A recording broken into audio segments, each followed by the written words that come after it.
Liver खराब हो रहा है तो उसको लक्षण से हम जान सकते हैं कि अगर लीवर में डैमेज होगा, कुछ सिग्निफिकेंट पोर्शन डैमेज होने लगता है तो थकान लगने लगती है, उल्टी लगती है, मितली सी आती है, जी मतलब मचलाता सा है, ये की लक्षण है। इसके अलावा भूख कम लगना, लॉस ऑफ एपेटाइट, ये कॉमन लक्षण है जो लीवर अगर डैमेज होता है तो सबसे पहले भूख कम होना, उल्टी लगना, कमजोरी, थकान लगना। इसके अलावा वजन का कम हो जाना, लीवर अगर ज्यादा डैमेज है या ज्यादा दिन से समस्या चल रही है तो धीरे धीरे वजन कम होने लगता है। इसके अलावा लीवर का जैसे साइज बड़ा होगा तो ये हम लोग बोलते हैं कि राइट अपर क्वाड्रेंट में इधर लीवर जहाँ होता है यहाँ पे दर्द होता है, एब्डोमिनल डिस्कम्फर्ट और पेन होता है राइट अपर क्वाड्रेंट में, एक ऐसी समस्या आती है।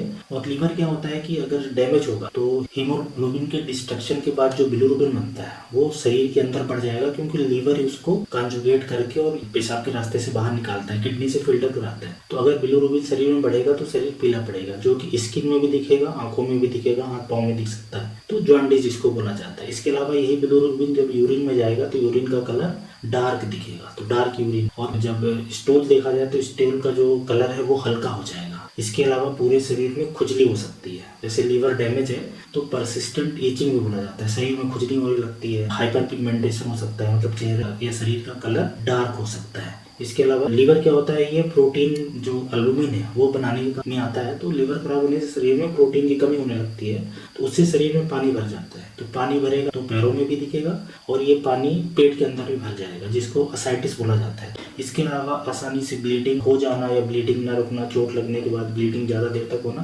क्योंकि ये कई तरह के कोएगुलेशन फैक्टर होते हैं, उसको लीवर बनाता है। और एक मेडिकल टर्म होती है स्पाइडर एंजियोमा, जिसमें क्या होता है कि स्पाइडर के लाइक जो खून की नसें हैं, ब्लड वेसल्स हैं, वो स्किन पे दिखती है।